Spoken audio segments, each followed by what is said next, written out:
இதில் கிட்டத்தட்ட 23 கண்டிஷன்ஸு எங்களுடைய கட்சி நிர்வாகிகளுக்கு எங்களுடைய தலைவரின் சுற்றுப்பயணத்துக்கு கொடுத்துருக்காங்க. இந்த கண்டிஷன்ஸ் எல்லாம் நீங்கள் எல்லாம் பார்த்துருப்பீங்க.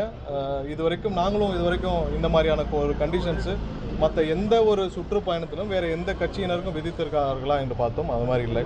அதில் ஒரு சில விஷயங்கள் நான் இங்கே சுட்டி காட்டணும்னு நினைக்கிறேன். ஸோ இதில் போட்டிருக்கிற அனைத்து கண்டிஷனும் பார்த்திங்கன்னா ஒரு சாதாரண வேறு எந்த கட்சியினருக்கும் இதுவரை போட்ட மாதிரி தெரியவில்லை. அதில் ஒரு சில விஷயங்கள் நான் இங்கே காட்ட விரும்புகிறேன். என்னென்னா,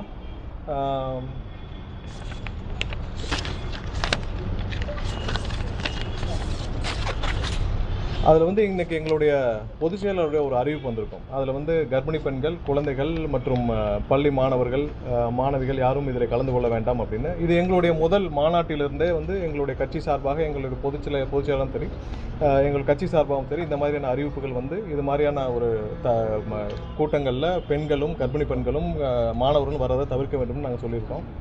எந்த இடத்திலும் எங்களுடைய தலைவர் இந்த மாதிரியான பொதுமக்களுக்கு எந்தவித இடையூறும் ஏற்படக்கூடாதுன்னு இது முதல் நாள்லேருந்து என்ஷூர் பண்ணிகிட்டு இருக்கோம். இப்போ நேற்று இந்த கொடுத்த கண்டிஷன்ஸில் ஒரு சில விஷயங்கள் என்னென்னா, பெண்கள் மற்றும் பெரியவர்கள் வருவதை கூட்ட நெரிசல் சிக்கிக்கொள்ளா வண்ணம் எழுத்துப்பூர்வமாக உறுதியளிக்க வேண்டும்னு கேட்டிருக்காங்க. ஸோ இது எதுக்கு நான் இங்கே சுட்டி காட்டுறேன்னா, இப்போ எங்களுடைய உள்ளரங்குன்னு வச்சுக்கோங்க, எங்களுடைய இன்சைடு உள்ளரங்கு கூட்டங்கள் கண்டிப்பாக நாங்கள் இது மாதிரியான விஷயங்களை என்ஷூர் பண்ண முடியும். அதே நேரத்தில் இது எங்களுடைய மாநாடுகள், பொதுக்கூட்டங்கள்லாம் கண்டிப்பாக அங்கே உள்ள வருபவர்களை நாங்கள் பார்க்க முடியும், தவிர்க்க முடியும்.